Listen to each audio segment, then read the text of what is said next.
스가랴서 1장에서부터 시작됐던 하나님의 환상이 8가지의 환상이 끝이 났어요. 다 봤어요. 그리고 그 이후에 마지막으로 그 8가지 환상을 정리하면서 대제사장 여호수아에게 은과 금으로 만든 면류관을 씌워주라고 명령하신 장면으로 이제 9절이 시작이 됩니다. 다시 한번 9절 말씀을 읽어볼까요? 자 9절 말씀을 같이 읽어봅시다. 여호와의 말씀이 내게 임하여 이르시되 아멘. 모든 환상이 다 끝난 이후에 하나님께서는 스가랴 선지자에게 말씀하셨어요.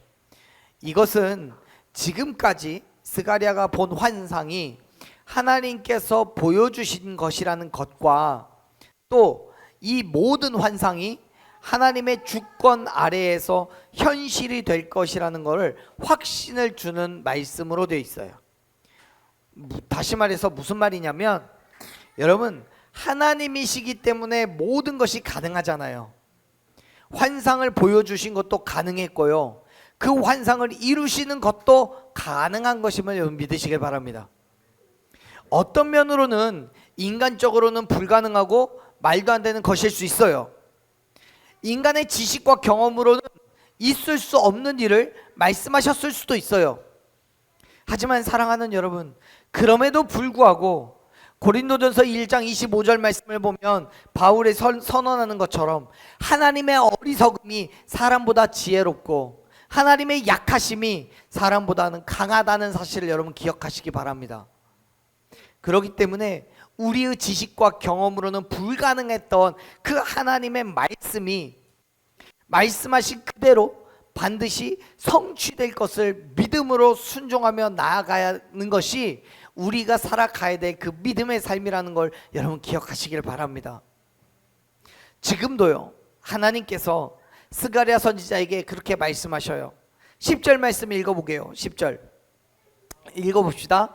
사로잡힌 자 가운데 바벨론에서부터 돌아온 헬데와 헬데와 도비야와 도비야와 여다야가 여다야가 스바냐의 아들 요시야의 집에 들어갔나니 너는 이날에 그 집에 들어가서 그들에게 받되. 아멘. 여러분, 하나님께서는 사로잡혔던 사람들 가운데에서 바벨론에서부터 돌아온 4사람이 있다라고 얘기하셔요. 그 사람들이 바로 헬데와 도비야, 그리고 여다야, 그리고 요시야, 이 4사람이에요. 이 사람들이 요시야의 집에 머물고 있었어요. 이들은 앞에서 말씀드린 것처럼 바벨론에서부터 포로로 사로잡혀 있었던 사람들이에요. 그러다가 하나님의 때가 되어서, 계획하신 때가 되어서 스룹바벨과 함께 예루살렘으로 돌아와 4사람이 같이 요시야의 집에 머물고 있었던 거예요. 여러분, 말씀을 잘 살펴보면 사로잡힌 자 가운데서 바벨론으로 돌아왔다라고 말해요. 이 표현은 반대로 말하면 아직 돌아오지 않은 사람도 있다는 말이에요. 여러분, 바벨론이 어떤 곳입니까? 이스라엘 백성들에게 있어서 치욕과 괴로움의 땅이에요. 고통과 아픔이 있는 곳이에요. 나라가 멸망을 했어요. 포로로서 노예의 삶을 살았던 곳이 바로 이 바벨론이라는 곳이에요. 그러한 땅에서 사로잡힌 수많은 사람들 가운데에서 이 4사람이 돌아왔다는 거예요. 물론 이 4사람 말고 더 많은 사람들이 존재합니다. 그 사람들을 대표하여서 이 4사람의 이야기를 하고 있는 거예요. 여러분, 이거는 하나님께서 그들에게 구원과 회복의 은혜를 부어주셨음을 드러내는 표현이에요. 여러분, 수차례 말씀드렸어요.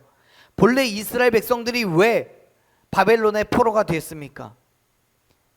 하나님 앞에 범죄했기 때문에. 하나님을 떠나서 우상을 섬겼고 하나님의 말씀에 순종하는 것이 아니라 자기 생각과 자기 욕심을 따라서 살았기 때문에요. 그래서 하나님께서는 그들을 징계하신 거예요. 그렇게 포로가 된 이스라엘 백성들을 하나님께서 회복시키셨다는 것은 그들의 모든 죄를 용서하셨다는 얘기입니다. 죄와 어둠의 그늘에서 회복시키셔서 이전과도 같이 축복의 자리로 약속의 회복을 이루셨다라는 얘기예요. 사랑하는 여러분, 이전에 우리는 죄와 어둠에 속하여 살았습니다. 하나님을 알지 못할 때 우리는 내 생각대로 내 욕심대로 살았습니다. 그러한 우리를 하나님께서는 불쌍히 여기셔서 예수 그리스도를 이 땅에 보내주셨고, 그가 십자가에서 죽으시고 부활하심으로 말미암아 저와 여러분의 모든 죄를 용서하신 줄로 믿습니다.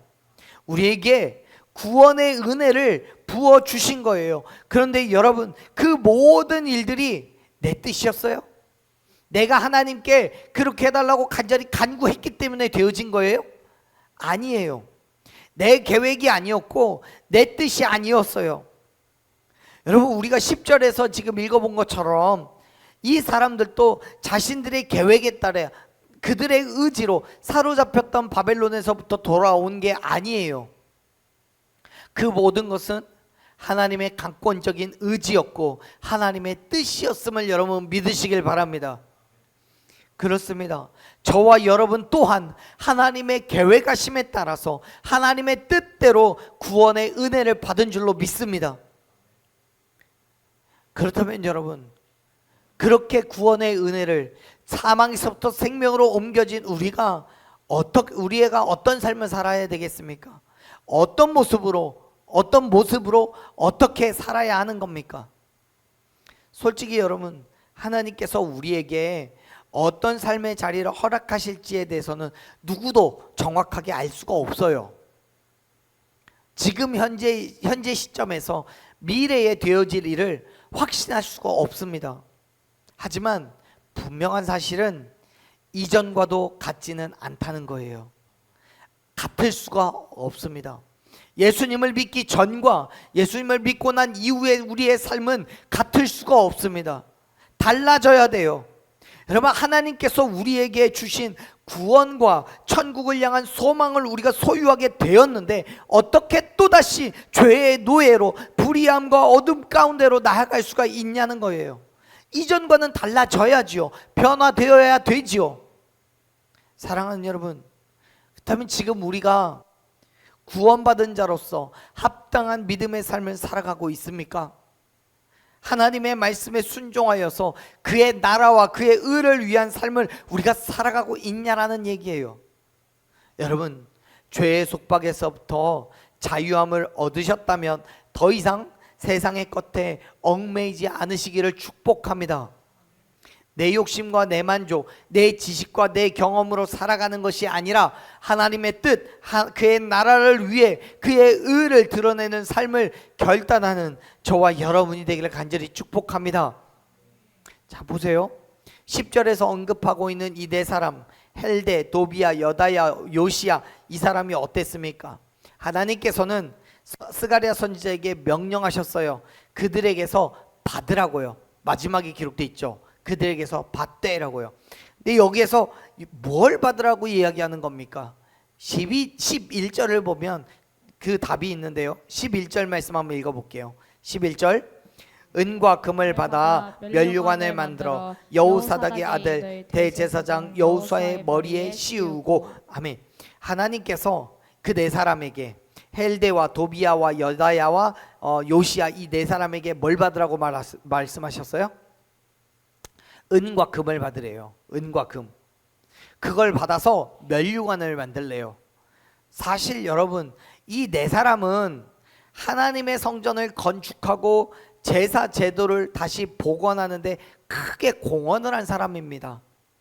지금 오늘날 입장에서 평가해 볼 때 이들이 성전을 재건하는데 필요한 자재를 구하기 위해서 애를 썼을 뿐만 아니라 당시 이스라엘 사회에 있었던 혼돈을 진정시키고 하나님의 말씀에 순종하며 신앙의 공동체를 재건하기 위해 열심을 냈던 사람이에요. 정말 헌신하고 수고했어요. 이들의 열심이 말로만 그렇다는 게 아니에요. 11절에서 이야기하고 있는 것처럼 이들은 그들이 갖고 있던 은과 금을 다 내놓았어요. 아까워하지 않았어요. 근데 여러분 생각해 보세요. 말씀드렸듯이 이들은 바벨론에서 노예로 살아가고 있었던 포로된 사람이었어요. 그 포로된 삶에서부터 예루살렘으로 돌아온 사람들이란 말이에요. 그 말은 이들의 삶이 그렇게 어마어마하게 풍족한 삶이 아니라는 얘기예요. 그렇기 때문에 실제 은과 금을 내놓았는지 아니면 그에 비견할 만큼의 수고와 애씀이 있었는지는 모르겠어요. 지금 이 말씀을 통해서는 모르겠어요. 하지만 그럼에도 불구하고 11절의 표현을 추측해 보자면 이들은 자신들이 할 수 있는 최선의 것으로 하나님께 드렸다는 사실은 분명합니다. 그것이 무엇이 되었던, 정말 은이든 금이든 아니면 내 시간이든 힘이든 노력이든 무엇이 되었든 하나님께 그들이 할 수 있는 모든 것을 다했던 거예요. 그렇습니다. 그들은 하나님의 나라를 위해 그들이 가지고 있는 최고의 것을 드렸습니다. 왜요? 그들이 받은 구원의 은혜를 기억했기 때문에요. 사랑하는 여러분, 구원받은 자의 삶은 더 이상 인간적인 욕심으로 살아가는 삶이 아니에요. 철저하게 하나님의 나라를 위해서 헌신하고 최선을 다하여 하나님의 뜻을 이루어가는 믿음의 삶이라는 것을 믿으시길 바랍니다. 여러분, 하나님의 나라와 그의 의를 위해 교회와 믿음의 공동체를 위한 삶을 결단하며 살아야 되는 거예요. 그 결단에는 당연히 여러 모양들이 있겠죠. 말씀에서 표현하고 있는 것처럼 은과 금을 드릴 수도 있고요, 또 수고와 애씀으로 헌신할 수도 있을 거예요. 무엇이 되었던 우리의 삶의 모습은 하나님의 나라와 그의 의에 있어야 된다는 것을 여러분 믿으시길 바라요. 그렇기 때문에 하나님께 내어드리는 것을 아까워하지 마십시오. 하나님께 내어드리는 걸 손해본다고 생각하지 마십시오.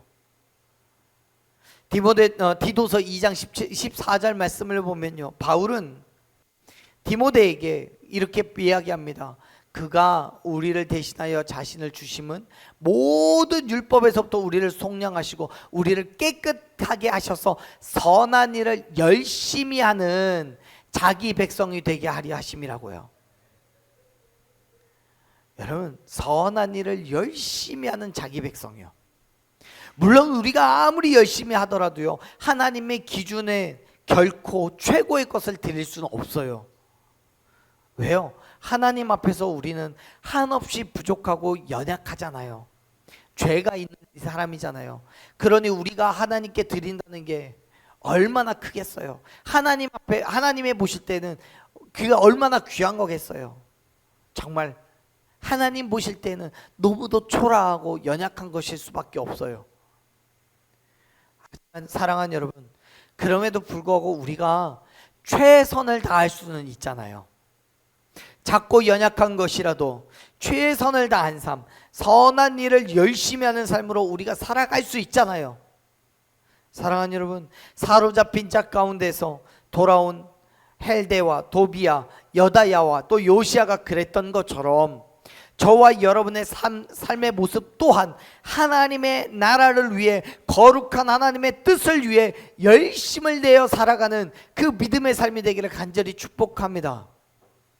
그것이 우리가 하나님의 자녀로서 하나님의 영광이 되는 삶이라는 것을 여러분 믿으시길 바라요. 자, 보세요.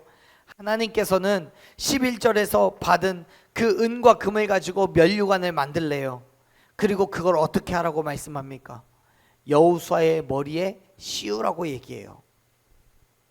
그 말은 여호수아가 영광을 받을 거라는 의미예요. 그런데 사실 이 영광은 여호수아가 받을 수 있는 거예요, 없는 거예요? 왜 없어요? 영광을 왜 받을 수가 없어요? 이 영광은 오직 누구 거니까? 하나님 것이니까요. 영광은 오직 하나님께만 돌려드려야 되는 거예요. 하나님만이 영광을 받으실 수 있는 자격이 있으신 분이라는 것을 여러분 기억하시길 바랍니다. 그럼에도 불구하고 하나님은 여호수아에게 면류관을 씌우라고 말씀하셨어요. 그것은 뒤에 나오는 그가 싹이라고 표현된 메시아를 예표하는 인물이었기 때문에 그래요. 자, 볼게요. 말씀 볼게요. 12절 말씀 읽어봅시다. 말씀하여 이르기를 만군의 여호와께서 이같이 말씀하시되 보라, 싹이라 이름하는 사람이 자기 곳에서 돋아나서 여호와의 전을 건축하리라. 아멘. 자, 여기에서 싹이라고 번역되어 있는 히브리어는 번역한 그대로 그냥 땅에서 솟아오르는 식물의 싹을 의미하는 겁니다. 그런데 이 싹은 단순히 식물의 싹이 아니라 뭘 비유하는 거예요? 사람을 비유하죠. 한 사람. 이 사람은 문자적으로 이야기하자면 이 세상에 존재하는 단 한 사람, 특별한 사람을 의미합니다. 특별한 남자예요. 그것도. 그가 곧 누구예요? 메시아, 예수 그리스도예요. 예레미야서 23장 5절 말씀을 보면요, 과거에 예레미야 선지자는 하나님께서 다윗의 혈통 가운데에서 의로운 한 싹이 나게 하셔서 그로 하여금 세상에 정의와 공의를 행하실 거라고 예언한 적이 있어요. 하나님께서 스가랴에게 말씀하시는 것이 이와 동일한 의미로 말씀하시는 거예요. 그런데 흥미로운 건 뭐냐면 우리가 읽었던 스가랴서 6장 12절의 말씀을 보면 그 싹이 어디에서 난대요? 자기 곳에서 돋았는데요. 자기 곳. 여기서 말하는 이 자기 곳이라는 건 뭐냐면 바닥, 완전히 바닥, 가장 낮은 바닥, 이것을 의미하기도 하는데 한편으로는 어떤 지정된 지점, 이미 결정된 지점, 거기를 얘기하는 것이기도 합니다. 이게 무슨 말이냐면 땅에서 싹이 날 텐데 그 싹은 그냥 아무 데에서나 나는 게 아니라 하나님께서 주권적으로 지정하신 가운데에 그 정해진 곳에서 출생할 거라고, 싹 튀어 올라올 거라는 걸 의미해요. 또한 그곳은 바닥, 즉 아주 천한 곳이라는 의미를 가지고 있습니다. 다시 말해서 싹이라고 표현되는 메시아는 하나님께서 정하신 대로 누구의 관심도 받지 못하는 비천한 곳에서 태어날 거라는 뜻을 가지고 있어요. 그리고 실제로 메시아로 이 땅에 오신 예수님은 하나님께서 정하신 대로 다윗의 가문 가운데서 태어나셨는데 비천한 어디에서요?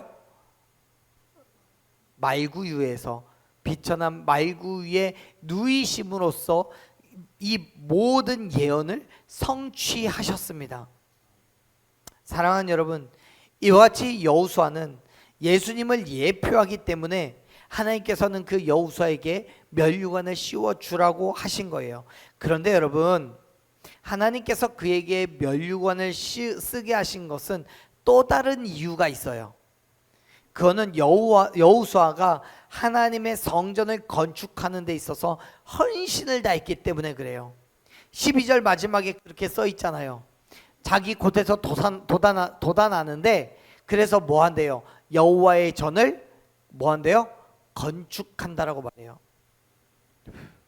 즉 여호수아는 하나님께 영광을 돌리기 위한 일에 최선을 다했기 때문에 하나님의 영광에 참여하게 된 것이에요. 13절에서도 이 점을 분명하게 선언합니다. 자, 13절을 읽어볼게요. 읽습니다.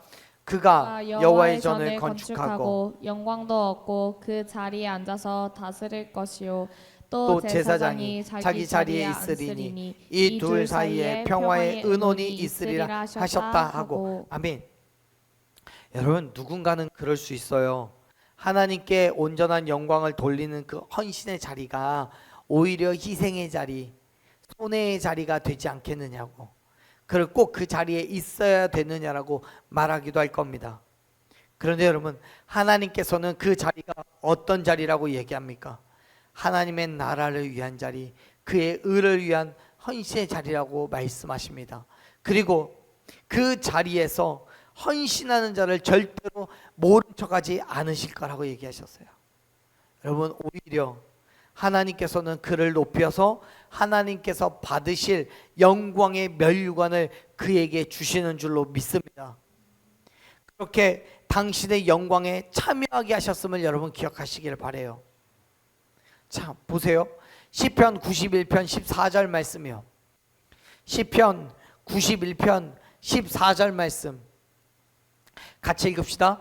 하나님이 이르시되 그가 나를 사랑한즉 내가 그를 건지리라. 그가 내 이름을 안즉 내가 그를 높이리라. 아멘. 여러분, 당연히 세상 사람들은요, 세상의 영광, 자기 만족과 자기 유익을 위해 사는 것이 옳다라고 하겠지만 그것이 전부가 아니에요. 그거는 유한한 것이고 일시적인 것에 불과해요. 사랑하는 여러분, 세상의 다른 사람들과 같이 세상을 쫓아 살지 마십시오. 하나님을 사랑하고 하나님의 이름을 알아가며 살아가는 저와 여러분들에게 간절히 소망합니다. 그때 하나님께서는 우리를 어둠 가운데서 건져 빛 가운데로, 사망에서부터 생명으로 옮겨 주신 줄로 믿습니다. 우리를 붙잡아 주셔서 하나님의 강권적인 은혜로 우리의 삶을 책임져 주실 것을 여러분 믿으시길 바랍니다. 그렇기 때문에 하나님의 나라와 그의 의를 위한 삶을 결단하십시오. 하나님께서 우리 가운데 놀라우신 은혜와 축복을 더하여 주시고 영광을 부어 주시는 거룩한 일, 하나님의 일에 헌신할 수 있도록 저와 여러분의 삶을 인도하여 주실 줄로 믿습니다. 그런데 여러분, 오해하지 마십시오. 지금 여호수아가 하나님의 영광에 참여함으로써 모든 이야기가 끝나는 게 아니에요. 즉 6장 스가랴서 6장 9절부터 15절까지의 말씀이 여호수아가 영광을 받았다고 할지라도 마무리가 되는 게 아니라는 겁니다.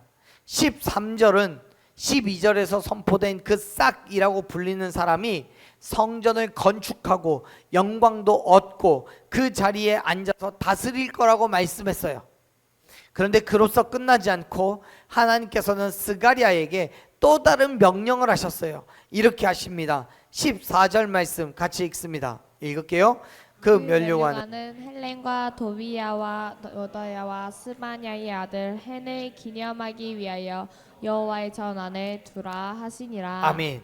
하나님께서는 여호수아의 머리에 씌워졌던 그 면류관을 헬렘과 도비야와 여다야와 헨을 기념하기 위해서 여호와의 전 안에 두라고 말씀하셨어요. 여러분, 이게 무슨 말이냐면요, 여러분, 하나님께서는 그 면류관, 여호수아가 쓰고 있던 그 면류관을 하나님의 성전에 기념물로 소장하라고 얘기하는 거예요. 우리가 이해하기 쉽게 말하자면, 왜냐하면 성전을 재건하는 일에 동참했던 사람들, 지금 말씀드린 그 네 사람 말고 그 이외의 사람들이 그 사실을, 하나님께서 또 함께 하신다는 사실을 기념하게 하기 위해서였어요. 우리 성경에서는 두다라고 이렇게 번역되는 히브리어 단어가 있습니다. 여호와의 전 안에 두다, 여기에서 두다예요. 이거는 단지 무엇인가를 비치하거나 혹은 간직하다라는 의미가 있지만, 그것과는 별도로 성경에서는 과거의 일을 잊지 않고 기억하고 있는 상태를 표현할 때 이 단어를 씁니다. 다시요, 과거의 일을 잊어버리지 않고 기억하는 상태, 그때가 바로 이 두다라는 히브리어 단어를 써요. 무슨 말이냐면 하나님께서는 성전을 재건하는 자들의 그 헌신과 수고를 잊지 않고 기억하겠다라는 얘기예요. 시간이 지나도 모든 사람들이 알게 하시겠다는 거예요. 사랑하는 여러분, 하나님 저와 여러분의 수고와 애씀을 결코 잊지 않으실 겁니다. 하나님의 나라와 그의 의를 위한 헌신과 수고를 통해서 하나님의 교회가 세워지고 하나님의 뜻이 온 땅에 선포될 것을 여러분 믿으시길 바랍니다. 자, 15절 보세요. 15절에서 이와 같이 이야기합니다. 읽습니다. 먼데 사람들이 와서 여호와의 전을 건축하리니 만군의 여호와께서 나를 너희에게 보내신 줄을 너희가 알리라. 너희가 만일 너희의 하나님 여호와의 말씀을 들을진대 이같이 되리라. 아멘. 아멘. 말씀을 보면 먼데 사람들이 와서 여호와의 성을 건축할 거래요. 여호와의 전을 건축할 거래요. 여러분, 이거는 앞서 언급되었던 것과 같이 싹이라는 것을 통해서 성전이 재건될 거라는 이야기가 아니에요. 성전은 이미 재건이 됐어요. 이 앞에서. 그리고 먼데 사람들, 즉 이방인들을 통해서 하나님의 나라가 성장할 거라는 걸 의미합니다. 그거는 사실 이방인들, 즉 혈통과 지역이 다른 사람들만을 의미하는 게 아니에요. 오늘날 예수님을 믿지 않는 모든 사람들을 의미하는 표현이에요. 그렇다면 여러분, 이 말씀은 이런 의미가 될 거예요. 하나님의 성전이 다시 세워진 이후에 그 성전을 통해서 하나님을 믿지 않는 이방인들에게 복음이 증거되고 그들이 하나님 앞에 나와서 교회 공동체를, 그 믿음의 공동체를 더욱더 굳게 세워가게 될 거라는 의미예요. 그들이 교회를 세우고 하나님의 나라를 세워갈 거라는 거죠. 그때에 하나님께서 예수 그리스도를 이 땅에 보내신 것을 그들로 하여금 알게 될 거라는 거예요.